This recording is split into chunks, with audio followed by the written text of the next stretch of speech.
Hello दोस्तों, स्वागत है आपका हमारे YouTube channel the extrovert mentor में। और आज हम हिस्ट्री की क्लास करेंगे और इसमें हमारा चैप्टर होगा गांधीवादी युग का जो प्रथम चरण था उससे स्टार्ट करेंगे। देखते हैं गांधीवादी युग का प्रथम चरण। वर्ष 1915 से 47 तक का काल था ना, जो 1915 से 1947 तक का जो काल था वो गांधी युग के नाम से जाना गया। गांधी का आगमन होता है 9 जनवरी 1915 को और वो दक्षिण अफ्रीका से भारत आए थे। गांधी जी 9 जनवरी 1915 को दक्षिण अफ्रीका से भारत आए थे और यहीं से साम्यवादी और समाजवादी विचारधारा का विकास हुआ। महात्मा गांधी के राजनीतिक गुरु गोपाल कृष्ण गोखले थे और इन्हीं की सलाह पर गांधी जी द्वारा ब्रिटिश भारत का 1 वर्ष तक भ्रमण किया गया। यानी जो गांधी जी थे गोपाल कृष्ण गोखले की सलाह पर ही 1 वर्ष तक पहले भारत में घूमे दक्षिण अफ्रीका से आने के बाद, और इन्हें उपाधि मिली थी कैसर ए हिंद की उपाधि 1915 में जो मिली थी। उन्होंने प्रथम विश्व युद्ध में अंग्रेज सरकार का सहयोग किया था। जब गांधी जी ने प्रथम विश्व युद्ध में अंग्रेज सरकार का सहयोग किया तो उन्हें उपाधि मिली कैसर ए हिंद की। अब गांधी जी के कुछ प्रारंभिक आंदोलन देखते हैं। गांधी जी के प्रारंभिक आंदोलन देखते हैं जिसमें फर्स्ट आंदोलन था चंपारण सत्याग्रह। चंपारण सत्याग्रह 1917 चंपारण बिहार में हुआ था और यहीं पर गांधी जी ने सत्याग्रह का प्रथम प्रयोग किया था। चंपारण आने का आमंत्रण गांधी जी को राजकुमार शुक्ल ने दिया था। गांधी जी को चंपारण आने का निमंत्रण राजकुमार शुक्ल ने दिया था और इसमें गांधी जी के सहयोगी थे ब्रजकिशोर प्रसाद, राजेंद्र प्रसाद, महादेव देसाई, जी.बी. कृपलानी और C.F. एंड्रयूज। ये सभी गांधी जी के सहयोगी थे। सत्याग्रह का विरोध किया था वो N.G. रंगा द्वारा किया गया था और महात्मा की उपाधि गांधी जी को रविंद्रनाथ टैगोर ने दी थी। एक प्रथा आई थी गिरमिटिया प्रथा। जो गिरमिटिया प्रथा थी वो थी ब्रिटिश शासकों द्वारा मजदूरों को विदेशों में अमानवीय कार्य करवाना। जो ब्रिटिश थे जो भारतीय मजदूरों को विदेशों में अमानवीय कार्य करवाते थे और इसी के विरुद्ध में गिरमिटिया प्रथा आई थी और महात्मा गांधी द्वारा इसके विरुद्ध आंदोलन चला गया था दक्षिण अफ्रीका में और वर्ष 1917 में इस प्रथा की समाप्ति भी हो गई थी। वर्ष 1917 में इस प्रथा की समाप्ति भी हो गई थी। अब देखते हैं आगे एक आंदोलन है अहमदाबाद मिल मजदूर आंदोलन 1918। जो अहमदाबाद मिल मजदूर आंदोलन 1918 था वो था अहमदाबाद में जो सूती मिल था वहाँ विवाद हुआ था प्लेग बोनस के लिए, यानी प्लेग फैल गया था उसके बोनस के लिए विवाद हुआ था और मिल मालिक अम्बालाल साराभाई था और उनकी बहन जो अनुसुईया बेन थी वो गांधी जी की सहयोगी थी। अनुसुईया बेन गांधी जी की सहयोग थी और यहीं पर प्रथम बार गांधी जी द्वारा भूख हड़ताल का प्रयोग किया गया और 35% बोनस श्रमिकों को देने के लिए बात हुई और यहीं विवाद की समाप्ति हुई। बात यह थी कि जो चीन मिल मालिक थे वो 20% बोनस दे रहे थे और मजदूर थे जो 50% बोनस मांग रहे थे, लेकिन गांधी जी ने वहाँ निपटारा किया और 35% बोनस पर समाप्त कर दिया। अब गांधी जी के बारे में कुछ देखते हैं। इनका जन्म 2 अक्टूबर 1969 को हुआ था पोरबंदर गुजरात में। पिता इनके करमचंद्र गांधी थे, माता पुतलीबाई, पत्नी कस्तूरबा गांधी। वकालत इंग्लैंड से की थी इन्होंने। दक्षिण अफ्रीका आगमन 1893 में दादा अब्दुल्ला के आग्रह पर किया था इन्होंने और अपमानित कतनाची दक्षिण अफ्रीका में पीटर मॉरिसबर्ग स्टेशन पर। और नटाल इंडिया कांग्रेस की स्थापना इन्होंने 1894 में की थी। 1894 में नटाल इंडिया कांग्रेस 1894 में। टॉलस्टॉय फॉर्म की स्थापना उन्होंने की थी 1906 में और टॉलस्टॉय फॉर्म की स्थापना 1906 में, फीनिक्स आश्रम 1904 में और साबरमती आश्रम की स्थापना 1916 में। इंडियन ओपिनियन अखबार दक्षिण अफ्रीका से निकाला था इन्होंने और यंग इंडिया भारत से, और उसके बाद हरिजन भी निकाला था। हरिजन और भारतीय महिला संघ की स्थापना इन्होंने भारतीय महिला संघ की स्थापना की थी 1917 में। महात्मा गांधी ने भारतीय महिला संघ की स्थापना 1917 में की थी। आगे तक पहला असहयोग आंदोलन था। स्थान गुजरात का खेड़ा जिला। कारण सरकार द्वारा लघुवन छूट को समाप्त करना और किसानों की फसल नष्ट हो चुकी थी और प्लेग फैला हुआ था, इसीलिए। आगे देखते हैं रॉलेट एक्ट। रॉलेट एक्ट सत्याग्रह क्या है? रॉलेट सत्याग्रह क्या है? जो 1919 में हुआ था, इसकी नियुक्ति वर्ष 1917 में सिडनी रॉलेट की अध्यक्षता में हुई थी। कार्य था आतंकवाद को समाप्त करने के लिए प्रभावी योजना बनाना, यानी अंग्रेजों ने आतंकवाद को समाप्त करने के लिए प्रभावी योजना बनाई। फरवरी 1919, जो फरवरी 1919 विधान परिषद में विधेयक पेश हुआ, इसका नाम रॉलेट एक्ट, काला कानून गांधी जी ने कहा इसे, गांधी जी ने काला कानून कहा इसको।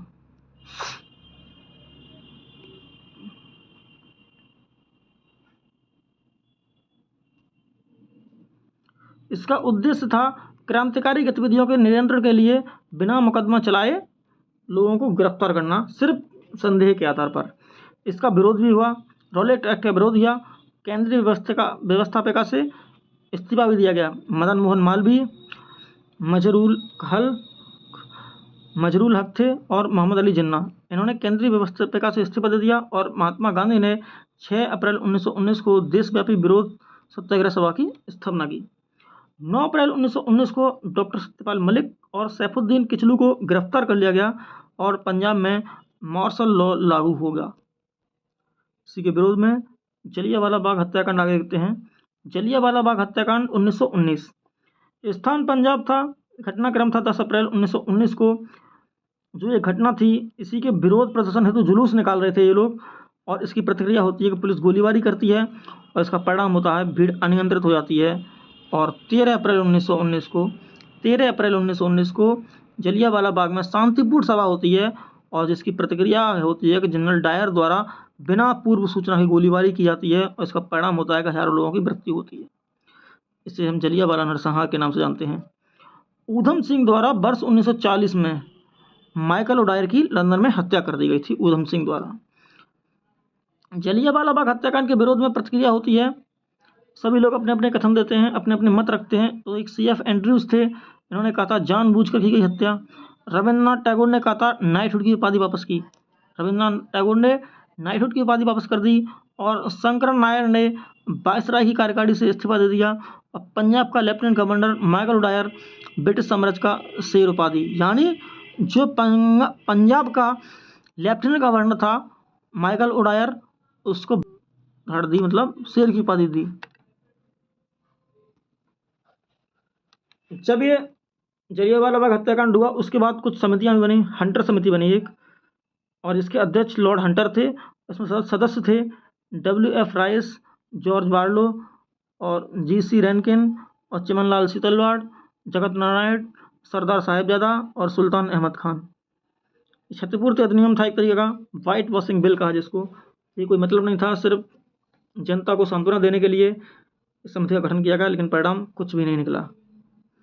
अब देखते हैं खिलाफत आंदोलन 1919। जो खिलाफत आंदोलन 1919 हुआ, भारतीय मुसलमानों द्वारा तुर्की सुल्तान को इस्लाम का खलीफा मानना, यानी जो भारतीय मुस्लिम थे वो तुर्की के सुल्तान को खलीफा मानते थे। और प्रथम विश्व युद्ध के बाद तुर्की साम्राज्य का विघटन भी हुआ।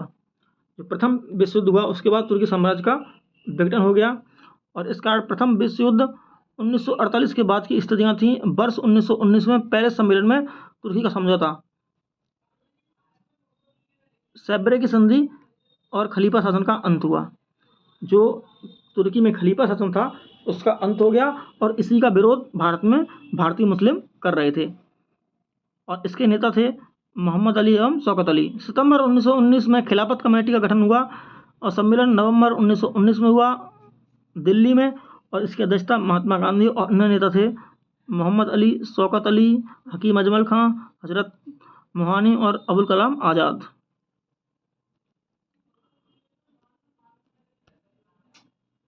आगे देखते हैं 31 अगस्त 1920 को खिलाफत दिवस मनाने का निर्णय लिया गया।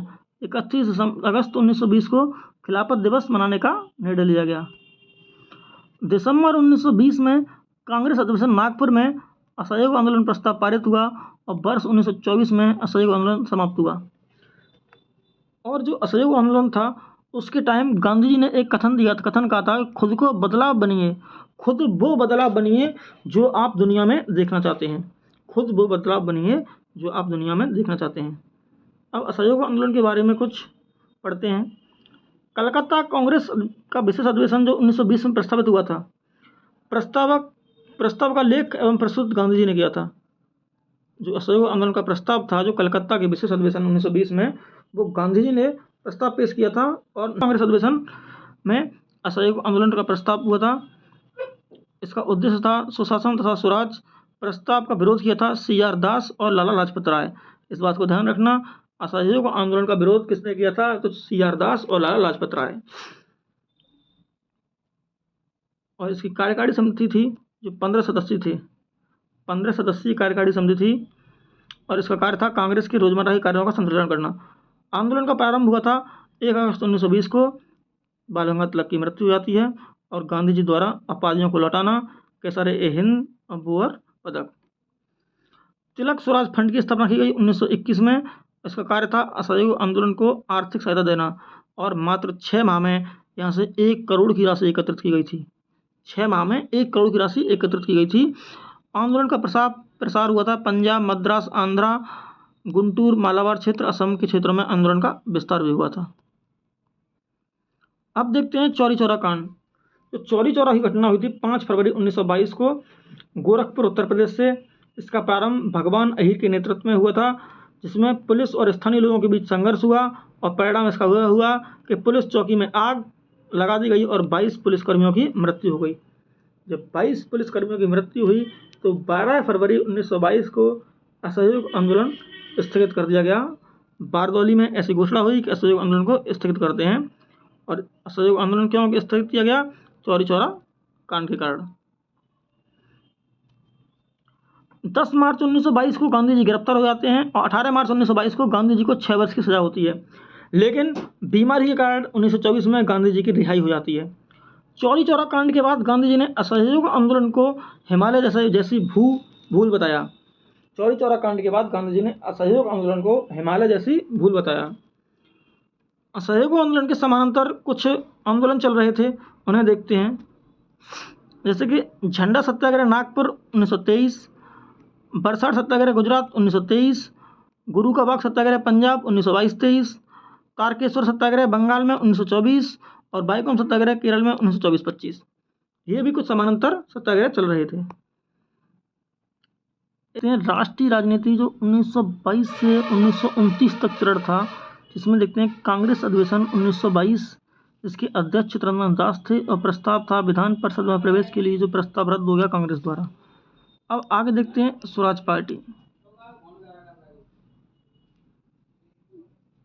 स्वराज पार्टी, इसकी स्थापना मार्च 1923 में हुई थी प्रयागराज, इलाहाबाद में, और जिसका पूर्ववर्ती नाम था कांग्रेस खिलाफत स्वराज पार्टी, जिसके अध्यक्ष CR दास थे, यानी चित्तरंजन दास थे, और सचिव थे मोतीलाल नेहरू। कार्य पद्धति थी विधान परिषद में प्रवेश करके संविधान निर्माण की मांग।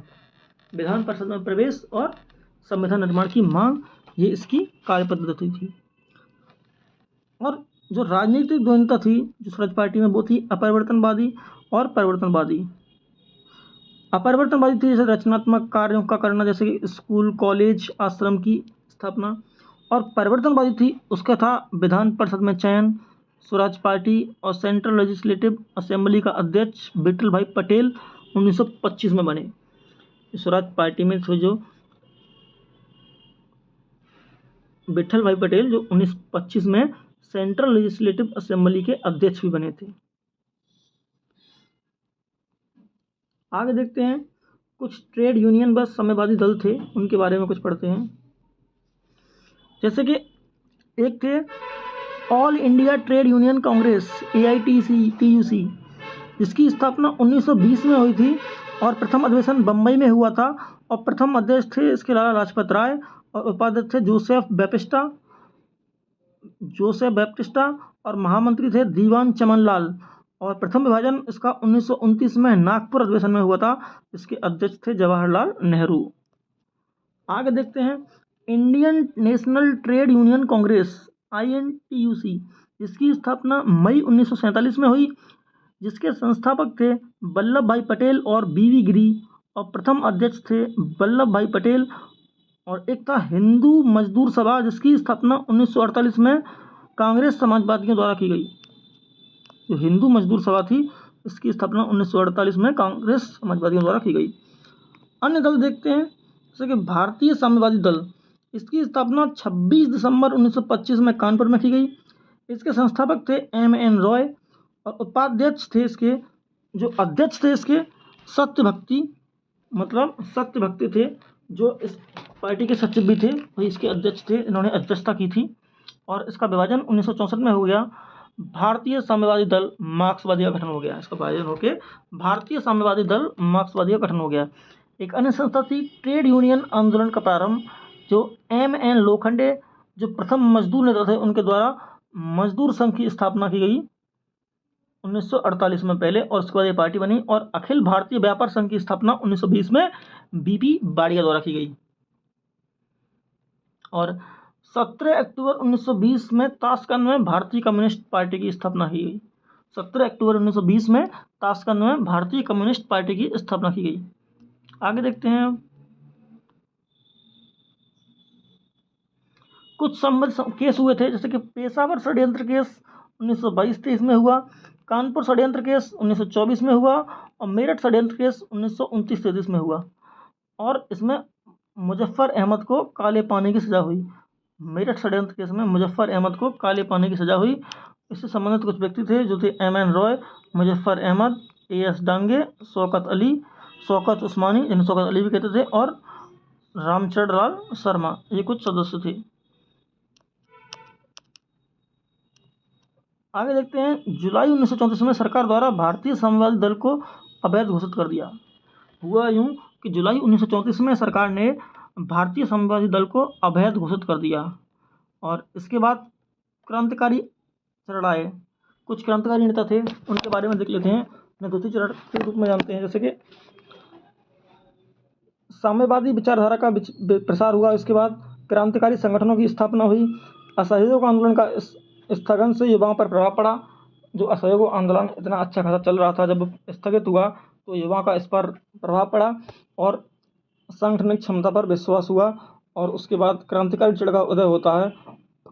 और इसी के संबंध में हम सबसे पहले देखते हैं हिंदुस्तान रिपब्लिकन एसोसिएशन, जिसे HRA कहते हैं। 1924 में इसकी स्थापना हुई। वर्ष 1924 में कानपुर में इसकी स्थापना सचिन नाथ सान्याल के द्वारा हुई, और इस पत्रिका निकली थी रिवोल्यूशनरी 1925 में प्रकाशित हुई थी, जो इसी की थी। और इसकी शाखाएं बंगाल, बिहार, उत्तर प्रदेश और दिल्ली, पंजाब, इन सभी में थी। इसका उद्देश्य था सशक्त क्रांति का आह्वान करना, भारत में संघीय गणतंत्र की स्थापना करना और संपूर्ण स्वतंत्रता की प्राप्ति इसका उद्देश्य था। इसमें सदस्य थे राम प्रसाद बिस्मिल, योगेश चंद्र चटर्जी, चंद्रशेखर आज़ाद, अशफाक उल्ला खां, भगत सिंह, राजेंद्र लाहिड़ी और रोशन सिंह, ये सब इसके सदस्य थे। आगे देखते हैं हिंदुस्तान सोशलिस्ट रिपब्लिकन एसोसिएशन, जो पहले HRA थी और ये है HSRA। इसकी स्थापना 10 दिसंबर 1928 को दिल्ली में फिरोजशाह कोटला मैदान में चंद्रशेखर आज़ाद द्वारा की गई, और इसका उद्देश्य भारत में समाजवादी गणतंत्रवादी राज्य की स्थापना करना था। इसका उद्देश्य भारत में समाजवादी गणतंत्रवादी राज्य की स्थापना करना था। इसके प्रमुख नेता थे भगत सिंह, भगवत चरण बोहरा, सुखदेव, विजय कुमार सिन्हा, शिव कुमार वर्मा और जयदेव कपूर, ये इसके नेता थे। अब सैंडर्स की हत्या को देखते हैं। सैंडर्स की हत्या 1928 में होती है। कारण साइमन कमीशन का विरोध प्रदर्शन था। साइमन कमीशन आया था, उसका विरोध प्रदर्शन लाला लाजपत राय ने किया और उन पर लाठी से हमला किया गया सैंडर्स द्वारा 30 अक्टूबर 1928 को, और इनकी मृत्यु 17 नवंबर 1928 को लाला लाजपत राय की मृत्यु हो गई। और ठीक एक महीने बाद सैंडर्स पर हमला कर दिया, और 17 दिसंबर 1928 को सैंडर्स की पर हमला बोल दिया। और इसी के विरोध में भगत सिंह, चंद्रशेखर और राजगुरु को बाद में मुकदमे चलते हैं और फांसी भी होती है, आगे देखेंगे। एक पंजाब नौजवान सभा की घटित हुई थी, जिसकी स्थापना 1926 में पंजाब में हुई। इसके संस्थापक थे भगत सिंह, छबील दास और यशपाल। सेंट्रल लेजिस्लेटिव असेंबली बम कांड 1929। सेंट्रल लेजिस्लेटिव असेंबली बम कांड 1929 केंद्रीय विधानसभा बम कांड के नाम से जानते हैं, जिसे जो 8 अप्रैल 1929 को हुआ था। 8 अप्रैल 1929 को इसमें क्रांतिकारी थे भगत सिंह और बटुकेश्वर दत्त। कारण था इसका पब्लिक सेफ्टी बिल और ट्रेड डिस्प्यूट बिल का विरोध, इसका कारण था। कुछ लाहौर षड्यंत्र मुकदमा 1929, इसका कारण सेंट्रल लेजिस्लेटिव असेंबली बम कांड 1929 था। प्रमुख क्रांतिकारी थे इसमें भगत सिंह, बटुकेश्वर दत्त, इनको गिरफ्तार कर लिया गया था और 5 अप्रैल 1929 को जो HSRA की बम फैक्ट्री थी, इस पर छापा मारा गया 5 अप्रैल 1929 को, और इसमें किशोरीलाल, सुखदेव और जयगोपाल को गिरफ्तार कर लिया गया। 5 अप्रैल 1929 को HSRA की जो बम फैक्ट्री थी उस पर छापा लगा और किशोरीलाल, सुखदेव और जयगोपाल को गिरफ्तार कर लिया गया था। लाहौर षड्यंत्र मुकदमा था वो 23 मार्च 1931 को सुनाया गया और 23 मार्च 1931 को भगत सिंह, सुखदेव और राजगुरु को फांसी दी गई। आगे देखते हैं चंद्रशेखर आज़ाद के बारे में। चंद्रशेखर आज़ाद के बारे में पढ़ें। इनका जन्म 23 जुलाई 1906 को हुआ था और ये हिंदुस्तान सोशलिस्ट रिपब्लिकन एसोसिएशन के संगठनकर्ता थे और इनकी मृत्यु 27 फरवरी 1931 को अल्फ्रेड पार्क प्रयागराज में हुई थी और यह भारतीय स्वतंत्रता संग्राम सेनानी थे। चंद्रशेखर आज़ाद थे, स्वतंत्रता सेनानी थे। लगे हाथ तो जतिन दास को भी पढ़ लेते हैं। जो जतिन दास थे, इन्होंने लाहौर जेल में 64 दिन लगातार भूख हड़ताल की थी और 13 दिसंबर 1929 को इनकी मृत्यु हो गई थी। 13 दिसंबर 1929 को इनकी मृत्यु हो गई थी। अब चिटगांव आरमनी रोड 1930 जो स्थान था, ये पूर्वी बंगाल का ये क्षेत्र था। यहाँ एक संस्था थी और इसके नेतृत्वकर्ता थे सूर्यसेन, जिन्हें मास्टर दा के नाम से भी जानते थे। और इस यहाँ एक संगठन बनाया था, उसका नाम था Indian Republican army. Indian Republican army का संगठन बनाया था और 18 अप्रैल 1930 शस्त्रागारों पर हमला होता है और उसमें जो शस्त्रागार होते हैं वो चिटगांव, बारीसाल और मेमनसिंह, ये 3 शस्त्रागार होते हैं जिन पर हमला होता है। और वहीं 16 फरवरी 1933 को सूर्यसेन गिरफ्तार कर लिए जाते हैं और इन्हें फांसी की सजा 12 जनवरी 1934 को हो जाती है। कुछ क्रांतिकारी महिलाएं थीं, जैसे कि प्रीतिलता वाडेकर, इन्होंने आत्महत्या कर ली 24 सितंबर 1932 को, और कल्पना दत्त, जिन्हें आजीवन कारावास हो गया। चिटगांव आर्मनी रोड 17 शस्त्रागार था, उसमें जो महिलाएं थीं प्रीतिलता वाडेकर और कल्पना दत्त। तो प्रीतिलता वाडेकर ने तो आत्महत्या कर ली और कल्पना दत्त को आजीवन कारावास हो गया। कुछ पुस्तकें देखते हैं। युगांतर, इसके लेखक थे बारिंद्र कुमार घोष और भूपेंद्र नाथ दत्त। संध्या, जिसके थे ब्रह्म बंदोपाध्याय। और तलवार, जिसके थे वीरेंद्र नाथ चट्टोपाध्याय। फ्री हिंदुस्तान, जिसके लेखक थे तारकनाथ दास। बंदी जीवन सचिंद्र नाथ सान्याल की है। Vande Mataram, the life divine और कर्मयोगिनी, ये अरविंद घोष की है। और आगे देखते हैं भवानी मंदिर, जो बारिंद्र कुमार घोष की है। भारत माता अजीत सिंह की है। बम मैनुअल PN बापट की। न्यू इंडिया बिपिन चंद्रपाल की है। गीता रहस्य बाल गंगाधर तिलक की है और वर्तमान रणनीति बारिंद्र कुमार घोष की है। और क्लास यहीं समाप्त होती है। आप सभी का धन्यवाद क्लास देखने के लिए।